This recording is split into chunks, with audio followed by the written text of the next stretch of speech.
and welcome to The Price of Football, the show that looks at the money behind the beautiful game. I'm Kevin Day, and he is in the 4th round and the 5th round of the FA Cup, which is really rubbing it in.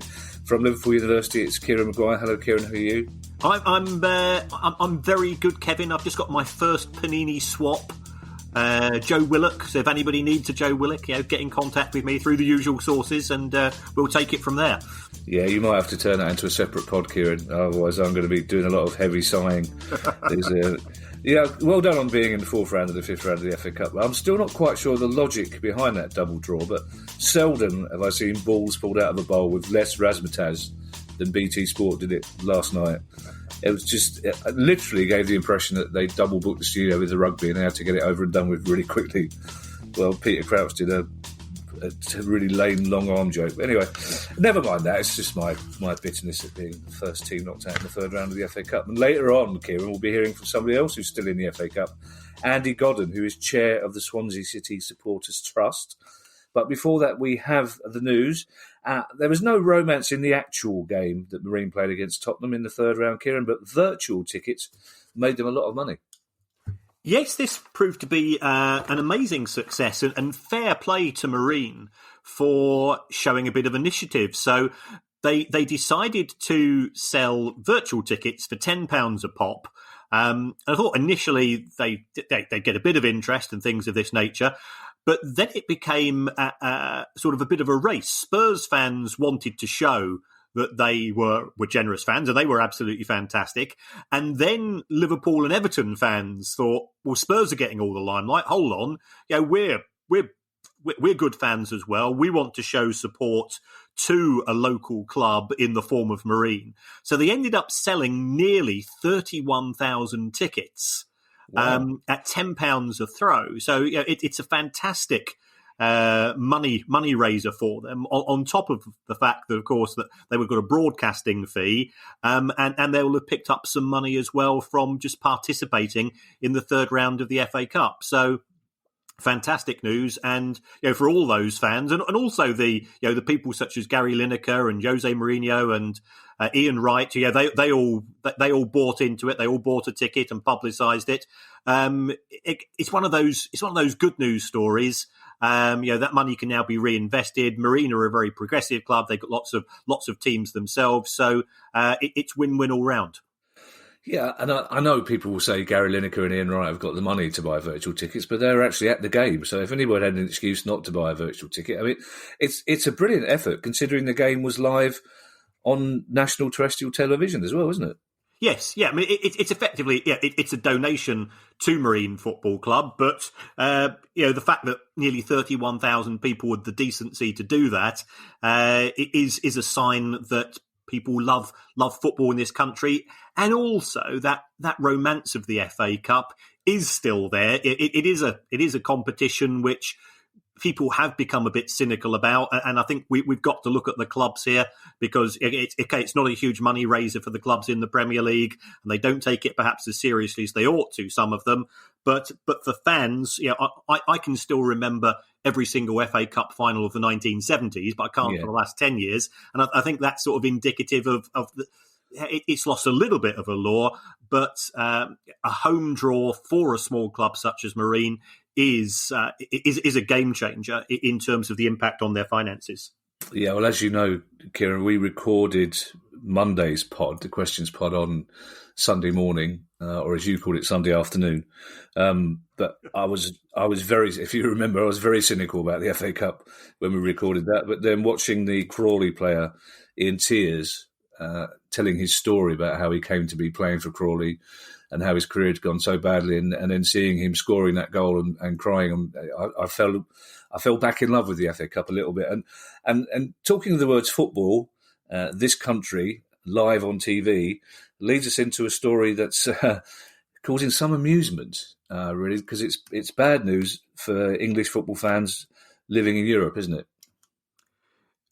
Yes. What's happened is that, unfortunately, under the Brexit rules, if you have a Sky subscription, historically, if you went to the EU, you could actually watch the matches, using your laptop or using your tablet, using with your existing Sky Sports and BT subscription. You could watch those live.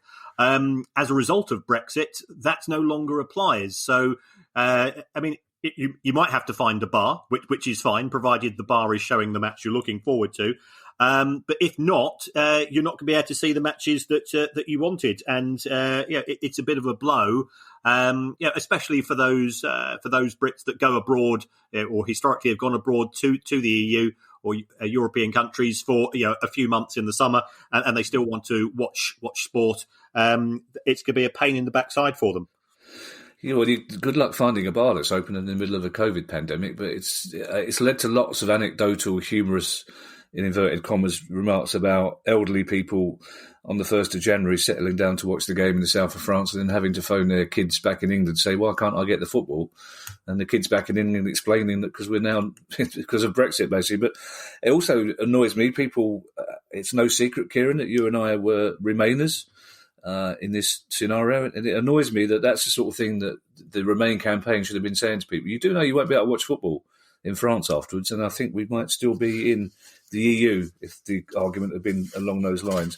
And it's not going to change, is it? People just have to find other ways of streaming the football, won't they? Yeah, and we all know there are other ways. There's always other ways, not necessarily legal means, but it's a small irritation, and.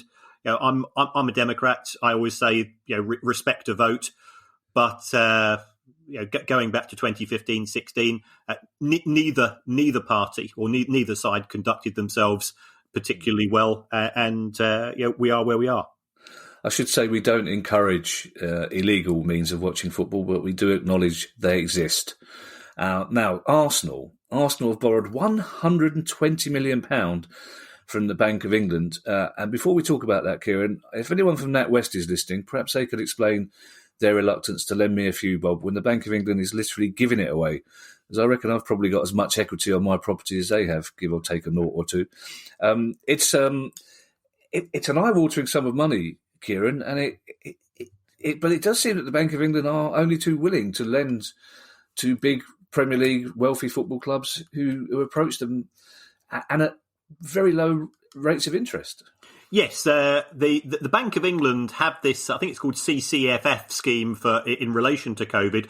And what you've got to be able to do is to prove that you make a contribution to the UK economy, and that you have suffered a loss of revenue as a result of COVID. And Arsenal clearly do that. I mean, their revenue's £300 to £400 million. Spurs have done similar. Spurs got involved in a similar arrangement a few months ago. It is a short-term loan. You're paying next to zero interest on it. It cannot be used to go into the transfer market. I think that's something we have to make very clear with regards to those people who are being critical of the football industry, and there is an element of criticism at present, which is starting to come from central government as a result of abuses of the COVID rules, where football clubs or football club employees haven't necessarily conducted themselves particularly well. But in this, Arsenal, they are a big employer. They've not used the furlough scheme, and their revenues from matchday income, sort of from the start of the pandemic to the end of this season. I don't think we're going to see crowds for the rest of this season. I think we're all resigned to that. Will be in the region of £120 million, and that's why I think they've taken out the loan of that amount. Now, critics will say, "Well, hold on, Arsenal are owned by an American multi-billionaire. Why can't he lend them the money?" Well, if you can borrow at 0.1% or 0.2% or however low it's going to be, from a business point of view, it's a logical step to take. Yes, and again, if anyone from NatWest is listening, I'd be happy to pay close to zero interest. Let's talk NatWest. We can do it privately. Direct message me.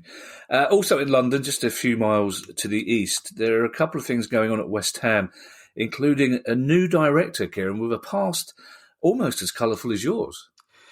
Yes, there's two stories in respect of West Ham. First of all, West Ham's landlord, which is a company called E20 LLP, which is effectively a government agency or a local government agency, it rents out the City of London Stadium, and I think West Ham play a little bit less than £3 million a year. This company LLP lost £28 million in 2020. And its total losses are now up to £283 million. And remember, it only kicked off after the Olympics in 2012. So it's not been knocking around for very long. It does look as if the deal signed by West Ham is very good for the club, but isn't very good for the shareholders of E20 LLP. And those shareholders are effectively the taxpayers in London. So, whether a better deal could have been signed at the time, we don't know. But it is costing, £500,000 a week to London taxpayers in terms of losses being made from that stadium, whereas West Ham are paying a pittance compared to that to get a 60,000 capacity stadium. If you crunch the numbers for the number of people that will be attending in a year, if they got 20 games, it works out as just a couple of quid per fan per match, and therefore it's very lucrative from West Ham's point of view. Yeah, Kieran, can I just stop you here, Kieran? Because much as I love you, and much as I'm normally only too happy to jump on the London taxpayer soapbox about the West Ham story, this is not really the story we're properly interested in, is it? It's the other. Can we get to the other one? Okay.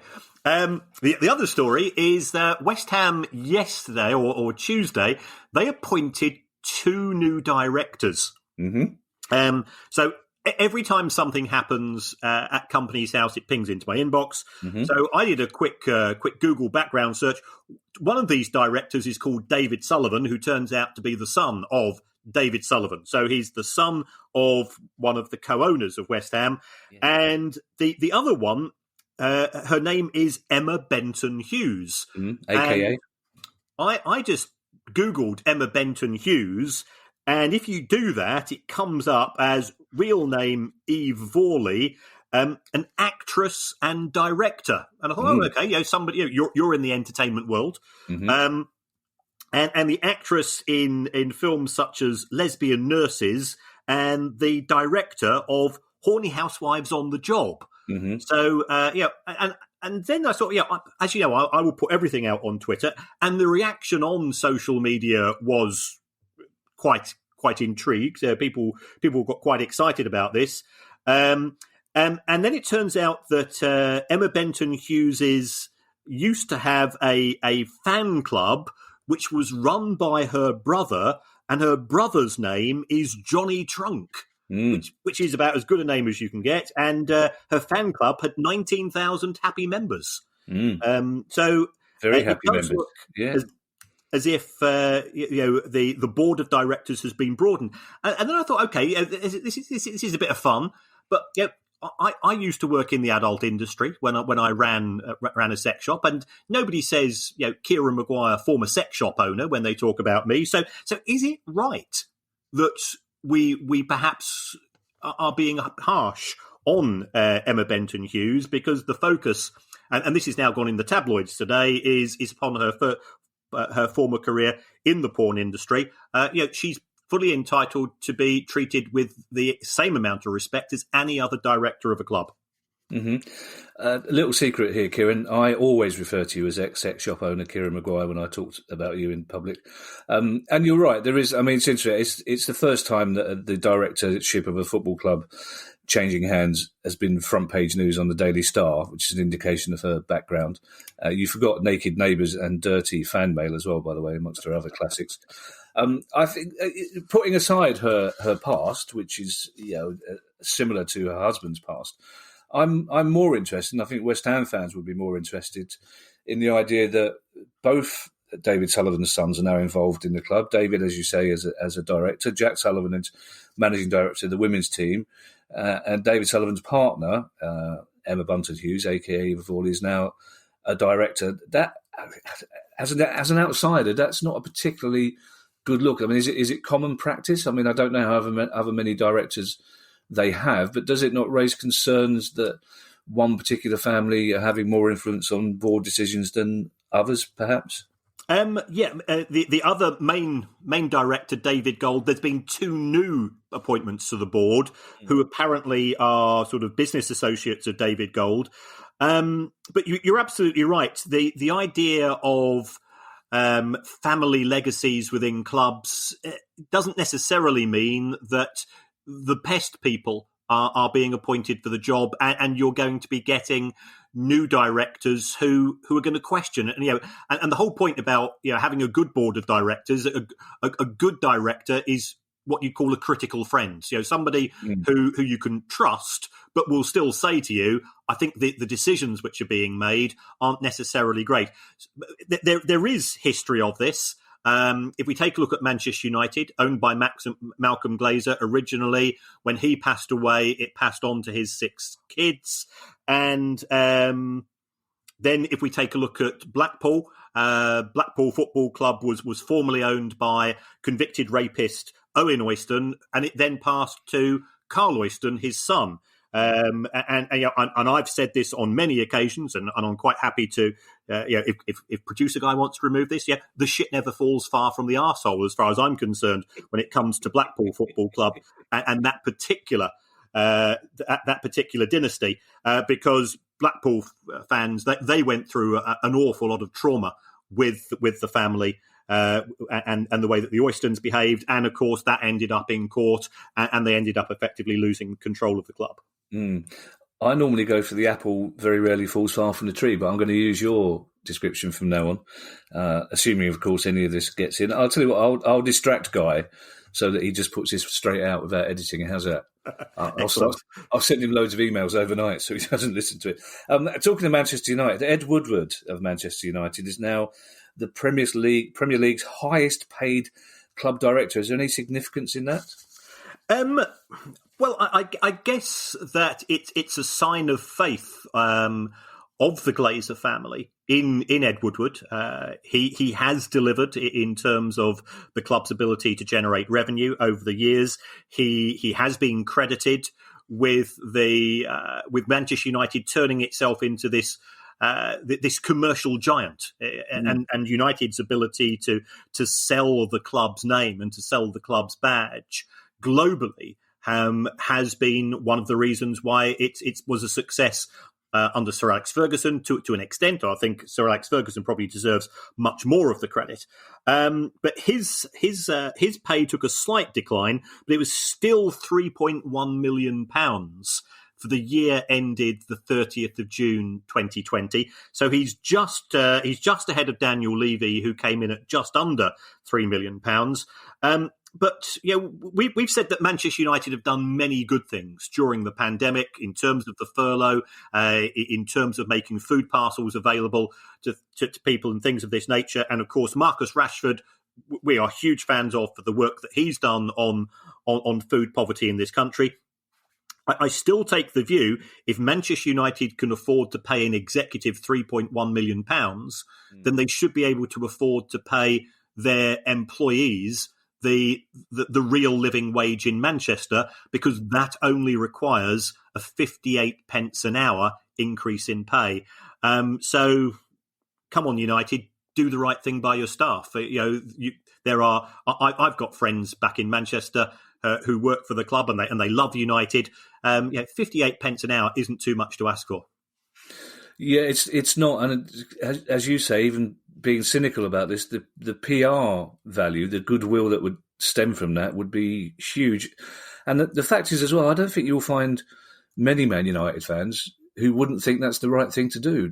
There's not one Man United fan who's going to say, well, no, we can't afford to pay the proper living wage. And it's a gesture that should be made, and maybe that pressure needs to come from Man United fans. But I think you're right to point out as well, Kieran, sometimes we look at these big clubs, Liverpool, Man United, Man City, etc. We look at them as giant, faceless behemoths, and to an extent, at the very top board level, they are. But on the ground level, the people that are running those clubs on a day-to-day basis are mainly from Manchester and Liverpool and mainly love the club that they work for.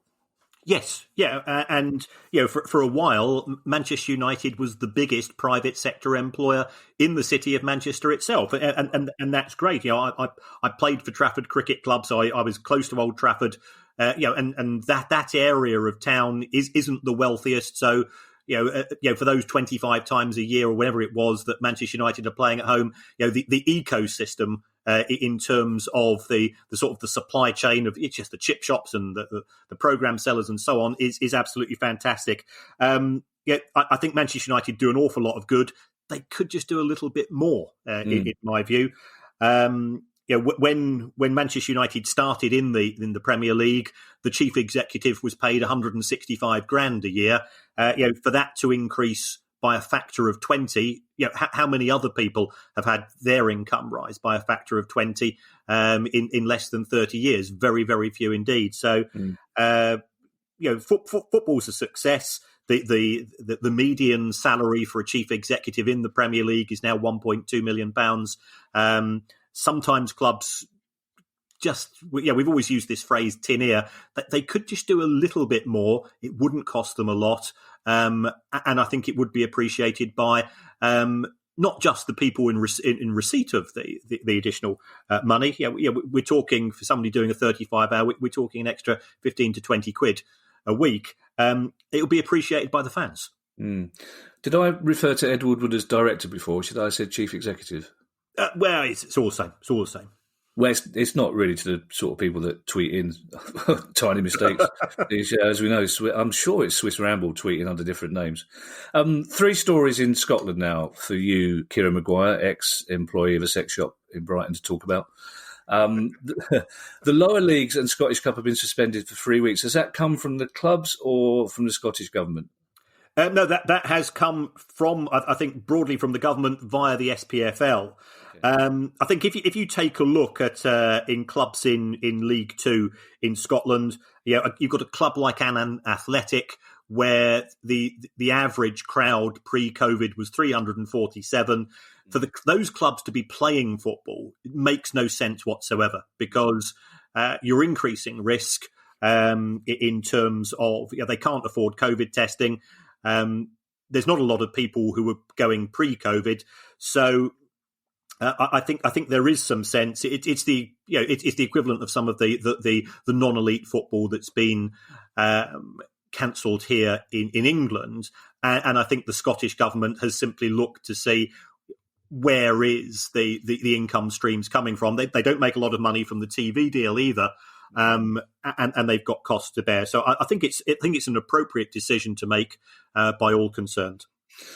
Yeah, please God, Scottish football, like the rest of the UK, will be fully back to normal for the start of next season.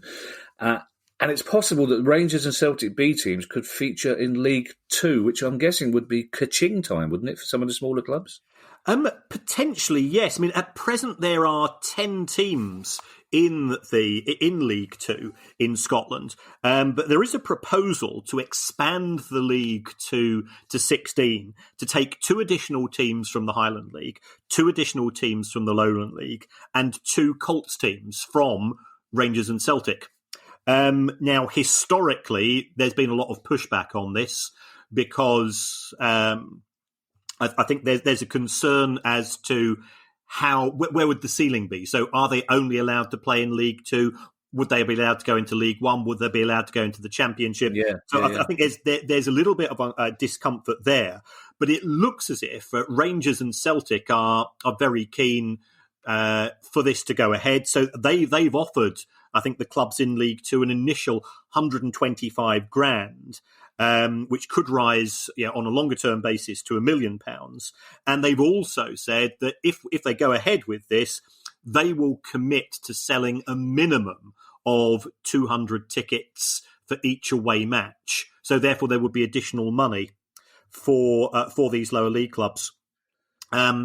Rangers, due to the financial issues they had a few years ago, ended up playing in League Two, and that meant that when they appeared in those individual matches, the other team was swamped with Rangers fans, which is good for the local pubs, it's good for the club, it's good for the local taxi drivers, and so on, and things of this nature.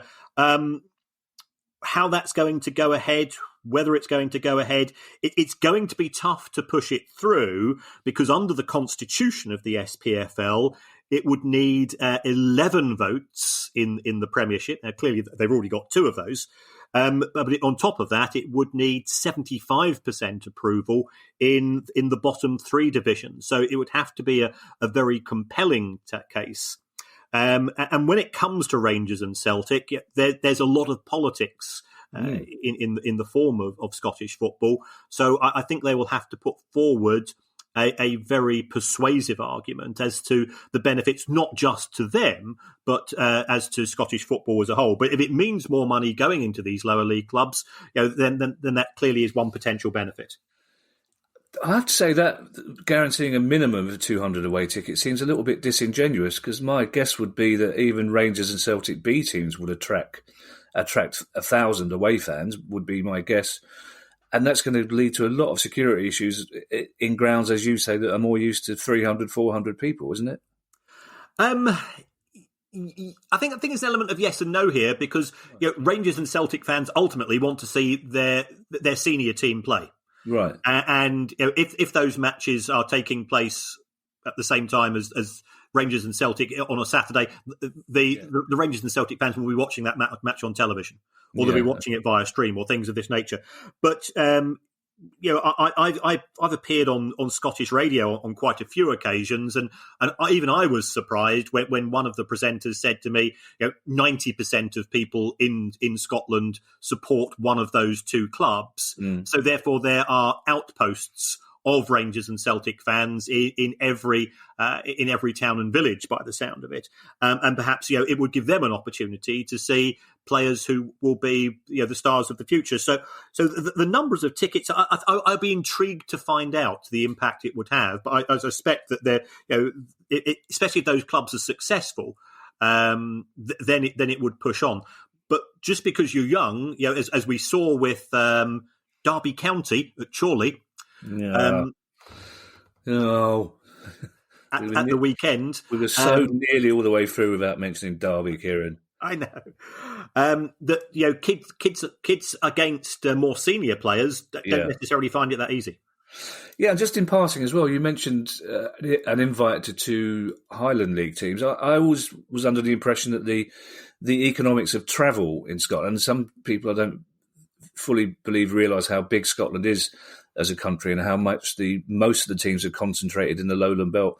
I always thought the cost of travel was considered prohibitive for Highland League teams to play in the National League. I think that has been an argument in the past, but Highland League teams feel that they have been unfairly treated if they're willing to bear those costs. And quite often you'll find that these clubs are very, very efficient and very, very well run. Yeah. Because they are so much a focal point of the local town that they should be given the opportunity to progress within the Scottish football pyramid. And our final Scottish story, Dundee United players have agreed to a wage cut. Yes. Dundee United, pre-COVID, they were losing around about 75 grand a week. So, they weren't in a great financial position. Their manager agreed to a pay cut in October. His name is Mickey Mellon, so I don't know whether he's connected to the West Ham Board of Directors with a name like that. And the players have now agreed to cuts themselves. Initially, I think there was a bit of pushback. They won't have been on big money at Dundee United. But I think the agreement is that they will be willing to take some form of pay cut. The club was initially pushing for 20%. I don't think it will go that far. But but they will get their wages back, or rather, they will be put back on full wages once crowds return. And we're all hoping that that's going to be as soon as possible. I mean, the directors of Dundee United had to put in £5 million into the club to keep it going in 2019. So it is a club which has ambitions.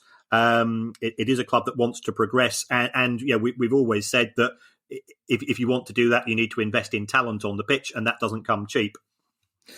Yeah, now you've mentioned the Lord Voldemort of football, Derby County. I think we could probably reveal that we need to finish in a moment because you're going on to BBC Radio Derby. That's going to be an interesting experience, isn't it? I might get you to text me how that goes. Do you have any more news for Derby fans when you're on BBC Radio Derby?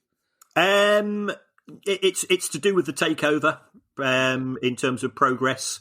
And historically, it's been 2 steps forward, 1 step back. But I think for all concerned at Derby, it'll be good that if this deal can go through, provided the new directors have passed the owners and directors test. Clearly, there's been issues recently in terms of wages. There's an outstanding case from the EFL. It's all been very messy. We would love to stop talking about that club. Now, our final news story before our interview with the Swansea guy, Andy Godden. I managed to get through more than a year of this pod, Kieran, without talking about paninis, and now you've started a panini landslide, which sounds a little bit like Homer Simpson's favourite snack. Panini America have signed David Beckham on an exclusive autograph and memorabilia deal, which sounds like it's going to be lucrative at the very least. Yes, I did some background into Panini. And we have a bit of a joke about grown men acting like 12-year-old kids collecting these cards. Mm-hmm. But Panini's income in last year was over $1 billion. They make more money than any football club in the world. World? Wow. It is a huge operation. And then when you start to look behind them, it's not just football that they're doing, but they're doing American franchise sports as well. And now they've realised that they can go for slightly more niche markets, selling the stickers at slightly higher prices. So David Beckham has agreed to be an ambassador for them, i.e. to promote their products, and he's going to be selling autographed photos, shirts, balls, and things with some form of link to Panini. So David Beckham will make a lot of money out of it. But I also went on to eBay just to see sort of the history of David Beckham and Panini. And if you've got a mint 1996 David Beckham Panini sticker, and by mint, it's not in a book. And it's not had the backing revealed. They're going for about £600 or £700, or that's the asking price. So clearly they do have value. And David Beckham did make his debut for Manchester United against Brighton Hove Albion at the Goldstone ground. So there's a very tenuous link to my club there as well. Did you lose? Sorry? Did you lose? No, we drew 1-1. I think it was in those days when the League Cup was 2-legged. It's disappointing. Sure. Kieran, let's console ourselves with the fact that it won't be too long before a signed Kieran Maguire top trump card is going to be going for that sort of money as well, isn't it? Well, yes, we do have this exclusive set of top trump cards, and I've still got a few sets left. So if anybody sends us something which really impresses us, we might send them out a set. They are so exclusive, aren't they? Exclusive as in not enough people want them to make them not exclusive. a bit like our merchandise in terms of the T-shirts. Oh, Christ, I'd forgotten about the merchandise. I haven't mentioned that. I just thought that's quietly slid away. Well, my next-door neighbour, Paul... who is a big fan of the pod, he bought his wife one of the Baroness T-shirts, and I don't think she was over-impressed about him buying a shirt with next door neighbour's wife's name on the back of it. Yeah, see, this all sounds like the start of a film made by a West Ham director, doesn't it? It's how it starts. It starts with an innocent T-shirt. Oh, hello, I was just doing the washing up. I've come round to fix the dishwasher. I've bought you this T-shirt. Never mind. We should move on to the interview, Kieran, because it's a very interesting one. And until a few weeks ago, we barely mentioned Swansea City. Then a casual question from a listener about their finances and new directors led to a lot of concerned requests from Swansea fans for information. So we asked for inside knowledge from Andy Godden, chair of the Supporters Trust at Swansea City. And we spoke to him about an hour ago, and this is what he had to say to us.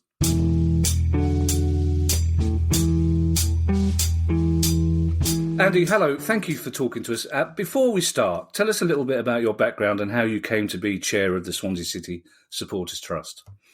Okay. I've been a Swans fan all my life. I thank my father for that. Grew up in Swansea. Followed the Swans home and away. God, over 30 years now. Got to be. How did I get involved with the trust? Well, my professional background.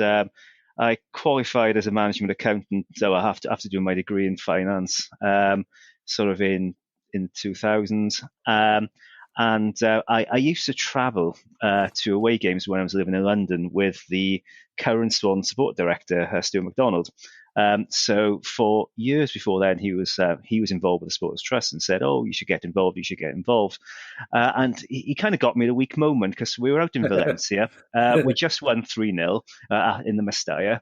And, life can't get much better than that, can it? And he goes, "Oh, you should join the Trust board." I said, "Oh, yeah, go on then." A bit merry at that point. And so I got involved. And he said at the time, "Oh, no, things are quite, quiet with it. We do some things, no real dramas." And then I think I got involved just after Lowdrup had been sacked and Gary Monk came in, and things rather spiralled after that. So I don't know whether I'm a bit of a curse or not, but so that's how I got involved with the Trust Board. Phil Sumbler was the chairman of the organisation for quite some time, probably around a decade, if not more, and he retired this summer. I was the vice chair at the time, so I sort of stood and was elected to the chair in last summer. So that's why I am where I am. I have to say, Andy, I don't like it when I'm outnumbered by accountants on the it's hard enough keeping one in check without having two on. That's a great backstory, though. I love the way that you casually mentioned we just won 3-0 in the Mestalla. So well, it'll never happen again. So and I think we need to point out, because we have listeners all over the world, Andy, who may not know that your trust is more than just a fans pressure group, because you own 21% of the club. We do, that's correct. Yes. Okay. It seems that a lot of that unease we were talking about earlier in your introduction from fans, and is around the recent shake-up of directors. Presumably as part owners, you were aware that those changes were coming, but were you told why they were coming? Yes, I think if you look at the fan angst, it probably all dates back to 2016 and the sale of the club to the current majority owners from the previous owners. So in terms of the latest changes at board level, we were aware beforehand. We were aware of what the scope of the proposal was. So we were a bit surprised on the departure of Steve Kaplan, obviously, but that wasn't entirely expected. So at the time we hadn't spoken to Jake Silverstein either, so that was a bit of a concern, to say the least. But we were aware before things were publicised. There was a club board meeting prior to things being filed in Companies House. So obviously when those got released, I think a number of our fans have got alerts of whenever any documents come up online, and so the moment that went up, things rather kicked off. Absolutely. Until then, the reason you hadn't been on our radar basically is it seemed that the volatility left over from the 2016 takeover had kind of resolved itself, and that you were chugging along quite merrily as a well-run, ambitious club. Is that the case? We'd got rather to an impasse rather than anything else, I suppose. I don't know if you guys are aware, but as a result of the 2016 sale, we've tried. We were excluded from that sale, basically, deliberately excluded by the former shareholders and probably the buying shareholders as well. So we've tried to resolve that amicably over the last few years. It's not really been possible to do that. So our members have actioned us to pursue legal action regarding the unfair prejudice we feel we've suffered as a matter of that event. So we're trying to progress that as it stands, but anything, especially in the current climate, is very difficult and very slow to do. But that is still proceeding. So yeah, I mean, things had rather just grown to a natural relationship, or probably lack of one, really, between us and the other shareholders, really. Well, it's interesting you say that, because you said recently in an interview that the Supporters Trust faced what you called a fundamental dilemma, which is how to represent and engage with members and fans who aren't members while maintaining a productive relationship with majority shareholders. That's a difficult balancing act, isn't it? It can be, for sure. I think what's been a bigger challenge for us really has been trying to separate the relationship with the shareholders with the relationship with the club, especially those on the ground. So what we've been doing the last year or so, and this really sort of kicked in once Trevor Birch came in, for example, we developed a much better working relationship with Trevor and his management team than we had previously. With his predecessors. It helped rather that Hugh Jenkins was no longer in the role, because obviously he was one of the former Sale shareholders. So that was obviously a big cause of the issues there. So I think what we've done is try to work more closely with the team on the ground, which at the end of the day, they are the ones sort of addressing the issues that are most relevant to our members and the fan base generally. Think what happens in a match day is really determined by those on the ground. So we've been sort of developing stronger working relationships with them, and I think that's really borne fruit with things such as the season ticket packages, for example, which I think what we try to do around there as part of trying to resolve the balancing act regarding COVID, I think has been very well received by fans generally, really. Would you mind telling us what you did there? Because that's an issue that we have with every single club supporter in this country. I'm a Palace fan, and the club tried to do the right thing, but of course they're never going to please every single fan. So what did you try and resolve, and how has it been received by the fans? So I think what was important to us is, as you say, different fans have different views on what to do. So we tried to give people options. So if we can look at three different things here. So for the rump of last season, so however many games that was, we gave fans the option of either they could have a refund or they could keep the money in the club, and there would be benefits to doing that. For example, such as streaming, etc. I think the package that was offered for that, there were discount codes and things like that in the club shop, and I think that one was very well received, I think. This year, we had a bit of a challenge because our season tickets come out for renewal probably earlier than a lot of other clubs. They've tended to go in January, for example, January to March as an early bird option. So a lot of our fans had already renewed for 2021 prior to COVID. So it was more of a challenge for this year. The offering probably to keep your money in the club probably wasn't as attractive as last season's was. But the fact that there was still, the option of streaming, discounts for next season's season ticket, if you didn't take a refund, etc., was offered. But if you didn't want to do that, then you could take a refund. So I think those were that was acceptable to everyone. I think most people understood the pressures. What we've announced in the last month or two is that for any fans that didn't take a refund this season, their season ticket next year will be no more than £99.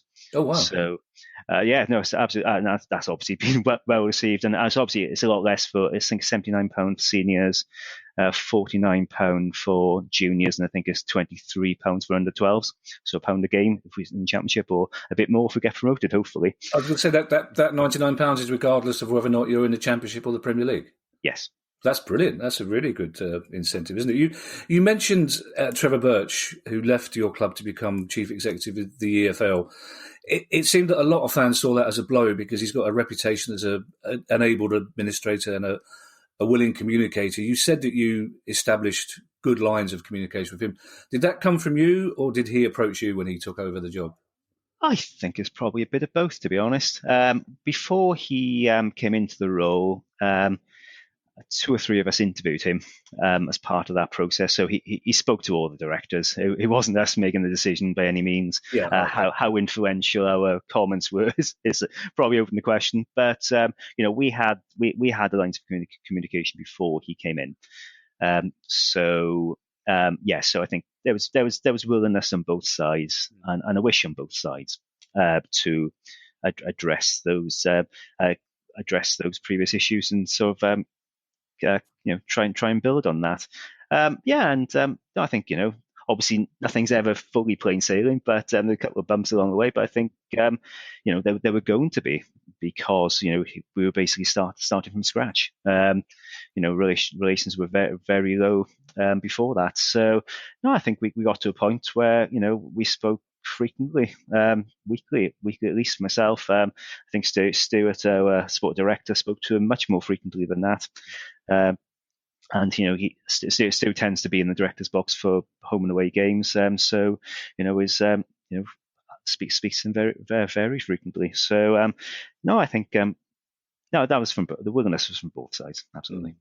Your part, Andy, of the finance subgroup, which reviews monthly and annual accounts, was that something that the club willingly embraced, that access to club accounts? Well, Stuart's a director, so he gets access to the management accounts monthly, as do all the directors. So it was an open secret that Stuart would then share with Lisa Clement and myself, the management accounts, and we would then review them for anything we had any questions over, and we would raise those queries then. Kieran, presumably that's something you'd like to see at every club, isn't it? You're a big fan of openness and transparency and fans being allowed to review accounts. Yes, just really, it stops two things. First of all, it stops inappropriate behaviour by the board to an extent, because they are aware that decisions are being scrutinised. And secondly, it stops all the nonsense that you sometimes see in social media and message boards, because if the fans do have access to it, and there's a fan in every club who can simplify the numbers to make them understandable for those people that are interested. And let's face it, the majority of fans aren't, but it's a good way of stopping some of the nonsense getting out of hand. So I'm hugely in favour.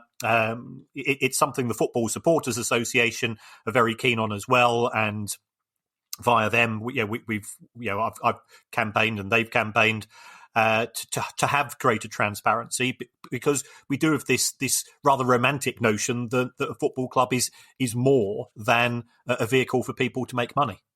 Yeah, I'd be the last person, Andy, that anyone would let look at their books anyway, because it really is Charlie Brown's teacher as far as I'm concerned. But I'd be scared if I was on the Supporters Trust board. I'd be terrified of looking in case I found something that was not good news. Is that ever the same for you?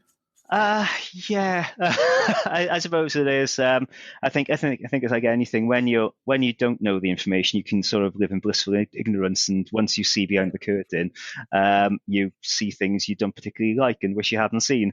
And as a fan, it probably has changed my relationship with the club and my perception of things. Absolutely. I mean, I'll give you an example, I suppose. One of the things we were very worried about for the last 2 or 3 years of our Premier League tenure was our cash flow position. It was hand to mouth really, which when considering you're getting £100 million plus a year, really shouldn't be the case. But we, along with probably half that division, were spending up to 70 to 80% of our income on player wages, which shouldn't really be the case, but it's what was happening. And every month we'd see the management accounts, every month we see the cash flow forecast, and we think, oh God. The planning for a rainy day was never there, and obviously we were caught out on that when we got relegated, when we didn't really have any players to sell of any value to resolve the issue. So absolutely, it does rather impact things. Yep. You've hinted at the answer to this question already, but I'm quite stubborn. If I've already written a question down, Andy, I don't like to not ask it. Basically, so being chair of the trust, auditing the accounts, etc., that brings a lot of responsibility. So does that sometimes take away the sheer joy of just being a fan? Are there times when you just think to yourself, I just want to turn up at the ground and shout, or I just want to watch this game on telly and shout? Having all this knowledge is really taking the gloss of just that 100% enthusiasm. Yes, especially over the last 4 years. So since sort of July 2016, once the club was sold and the trust was rather excluded from that, then since then, we've been embroiled in legal issues, and the relationship with the club and the ownership has changed. And it's totally changed my relationship with the club. I'd like to think that's improving as relationships improve on the ground. But yeah, absolutely, it has. And there have been times, especially when the football was bad and wasn't particularly fun to watch. We were basically, the last 2 years in the Premier League, we were treading water. It was a matter of time before we got relegated. Yeah. So couple of those two things together, and I wasn't particularly enjoying it. Once Mr. Potter came in, and things were much more enjoyable in the Championship. And when the games were on, you sort of put things to the back of your mind, and you just enjoy the football. When I watch something on the telly now, I'm probably I shout as loudly as anyone, So I think when the game is on, you can sort of switch things off. But apart from that, I haven't told my dad that I'm interviewing somebody from Swansea today, because he still hasn't forgiven you for the 5-4. Basically, oh yes, of course. Which he described at the time as the worst day of his life. And considering that my mum had died 6 months beforehand, that was a big statement. But that was a dark day for us. I mean, it's not a bad time to be a fan for you at the moment. You've still got our boy Wayne Routledge down there knocking goals in. You're second in the table. So can you dare to dream, like all football fans do, that August may see a full Liberty Stadium welcoming a Premier League game, and you might be rethinking that £99 special offer? We always dream. I mean, last season was ridiculous. It was a hell of a long shot we get in the playoffs, and yet we scraped in, and we could easily have got promoted last year. This year we're top two. It was a 13 clean sheets out of 23 games. Yeah. We are ridiculously solid, which is not a term we would usually use for Swansea City sides. No, we don't often look like conceding, and we're getting goals. Jamal Lowe's rather taken off in the last few games. So long as we can keep that up, there's no reason why not, really. It's not the strongest division. I think Bournemouth and Norwich look the two standout squads. Watford are... I don't know where they are, really. We played them last week, and we played them off the park, even though it was 2-1. You look at the players they've got, and you think they should really be doing a lot better than that. But no, I think we've got a shot, absolutely. Good. Just one more question, Andy, and I'd like you to put your Supporters Trust hat back on for this. You've got your virtual AGM next week. What's the subject? What's going to be the most talked about item on the agenda, do you think? It'll be the legal dispute, 100%. Really? So that they want an update on what's happening with that. Some people are saying, well, why haven't we, issued papers yet, etc. But it's complicated to get to that point. So, that'll be the main issue that people will bring up. I'm sure there'll be a lot of things in terms of relationship with the club and things like that. But I would imagine the legal question would be the main one. Well, I'm guessing that legal dispute will take some funding as well, won't it? It will, absolutely, which probably is the slight delay. Now, that's something I can't go into massive detail in public about, but it's... Yeah, I mean, at the moment, it's a real challenge to get anything done because, COVID has changed how businesses work. It's certainly caused delays in the legal process. Not just for these types of cases, but any type of case, it's rather slowed things down during 2020. It's not stopped anything. Things have proceeded. We've made good progress, but the wheels have just ground a little slower than we would have liked. Well, we wish you well for the rest of the season. And in an ideal world, when your first game of next season is against Palace in the Premier League, I'll seek you out and we'll have a cup of tea or a pint and we'll discuss the demise of this terrible, terrible virus that's just causing chaos for all of us. It's been lovely to talk to you, Andy. As I say, we wish you well, and we'll keep an eye on your story and update it for Swansea fans as and when things happen. All the best now, mate. Bye-bye. Absolutely. Cheers.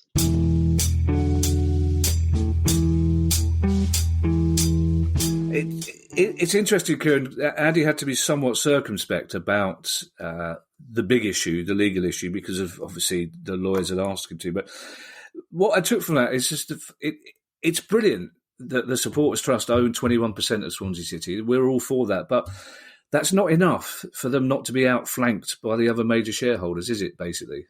No, certainly the historic complaints that they had with the former guy in control in the form of Hugh Jenkins, I think they were outmanoeuvred.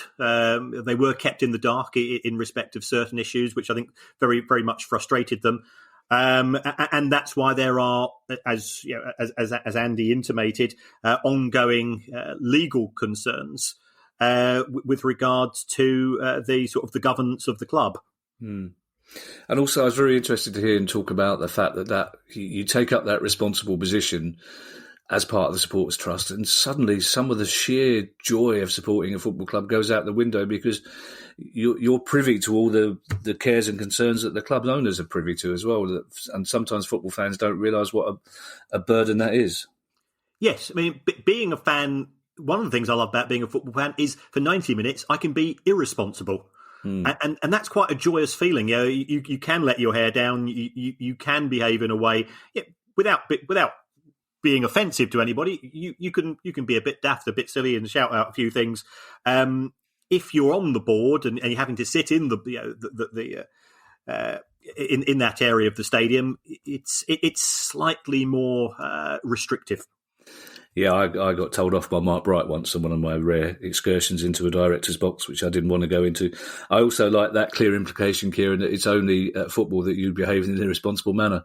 Like the rest of the time, you're an upright, steadfast citizen. Before we go, we mentioned as a news story the fantastic event that run by Lockdown Theatre on Friday the 15th at 7 p.m. to raise money for the Alzheimer's Society and for research into dementia among footballers with Sir Alex Ferguson, Sir Kenny Dalglish and Gareth Southgate. There are literally 1 or 2 tickets still available for that if you want to take part. So go to lockdowntheatre.com.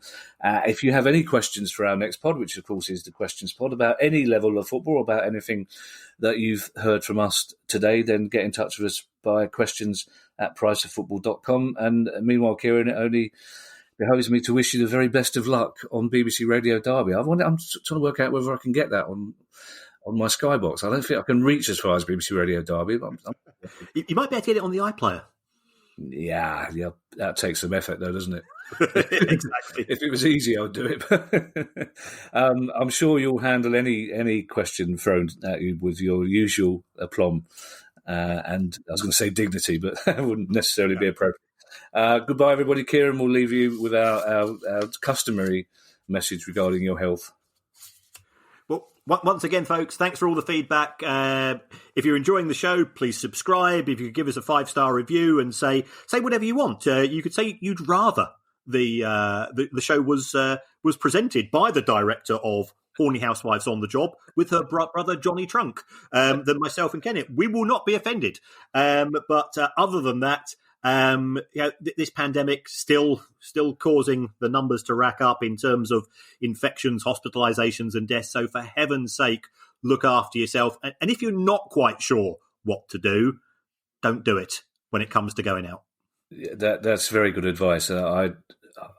This is probably not the appropriate time, but Johnny Trunk, my favourite porn star name was he was called Omar, and I found myself interviewing him for a long time ago, Channel 4 late night sex show, and it transpired that Omar was only his first name, that his full porn name was Omar Gould, which made me laugh a great deal. So on that note, we'll say goodbye and we'll see you on Monday for questions. Stay safe, everybody.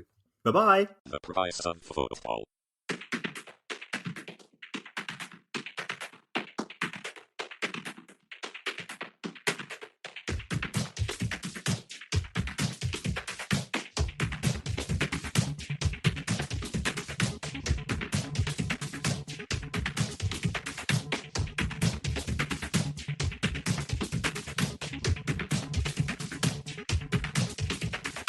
the price of football.